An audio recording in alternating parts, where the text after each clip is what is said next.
New wipe, new map, it's the mall, and this is Ghost of Tabor. People are complaining about the loot they find as they say it's just not enough. And the devs have said they added a patch to up the quantity and the quality of loot. I'm just showing you a 20-minute raid where I looted and it was on December 21st, 2024. So you tell me, does this loot look like enough to you?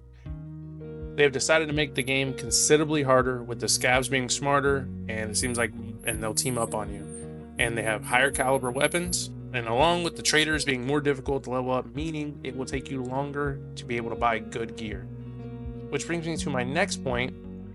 With the game being so much more difficult and us not being able to take extra helmets and armor out without having to just carry them out in our hands, it really makes snowballing in this game that much more difficult. And that is what an extraction looter shooter is supposed to be. A tough start, but still enough wiggle room to be able to catch a few good breaks and the good raids.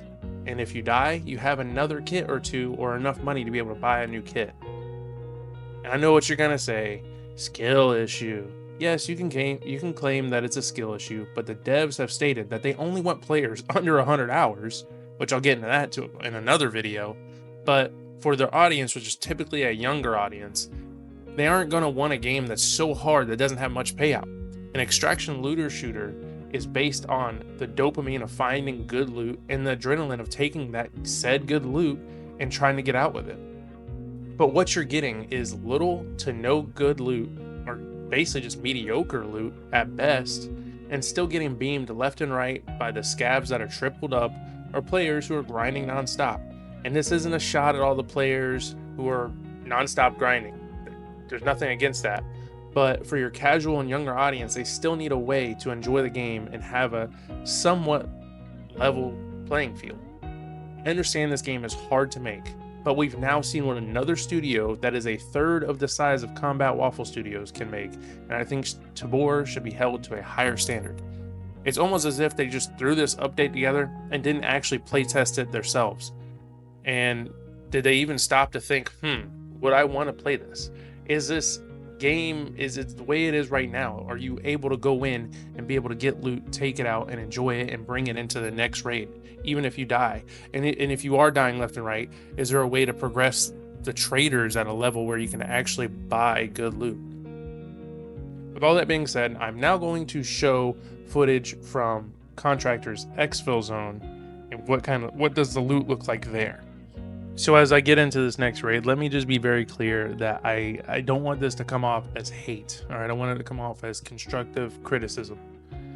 This raid was about 17 minutes, so it's about the same time as the Tabor raid, but this map is much larger, so I spent maybe a fourth of the time looting as I did at the Tabor mall map, but I walked away with like 4 times as much. So it's pretty crazy. And I also walked away with an extra gun and armor that I did not have to carry out with my hands because unlike Tabor, exfil zone allows you to hook on helmets, guns, mag holders, and helmets, armor, guns, and mag holders all on your bag.